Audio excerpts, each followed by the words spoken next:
There's probably a little more to come, actually. Not a big event we're talking about later on Friday night. Beautiful looking evening out there. Bearable temperatures, but we're returning to a colder trend over the next few days and in a big way by the time we get to the weekend. As I said, a touch of snow Friday night into Saturday morning. Doesn't look like much. I'll explain in just a second, but that's actually ahead of this blast of Arctic air and strong winds that are going to move on in Saturday night, and Sunday.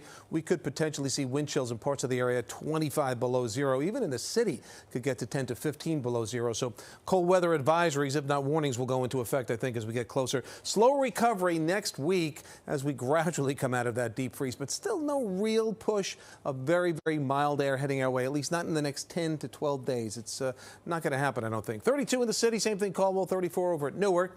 Looking at 30 up at Newburgh, all the way out in the east end, same thing, 30 in West Hampton, so no big spread in temperatures. Winds north or northwest. Typically the cold wind direction. It certainly is again tonight. Notice wind speeds for the most part. Strongest one I can find is Newark, 12 miles per hour. So they're fairly light.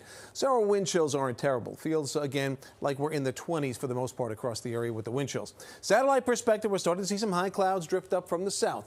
All we're going to get from that storm system are the clouds. None of this is going to move in our direction. Notice it's moving more west to east again off the North Carolina coastline.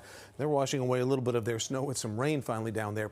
But again, from the north and west is where we're going to see the colder air arrive. And you can see on this model again during the day tomorrow, we're in pretty good shape. Sunshine.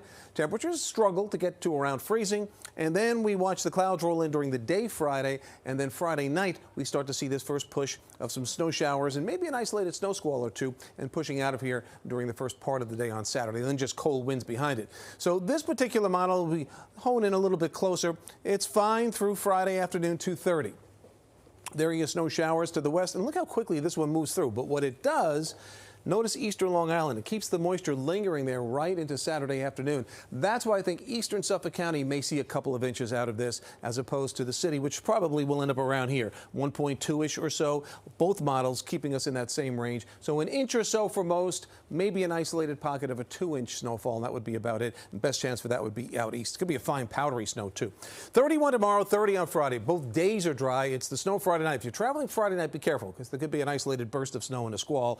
Early snow Saturday ending, and then tumbling temperatures. Coldest day is going to be Sunday, and slowly getting back to the freezing mark Tuesday, maybe mid-30s by Wednesday.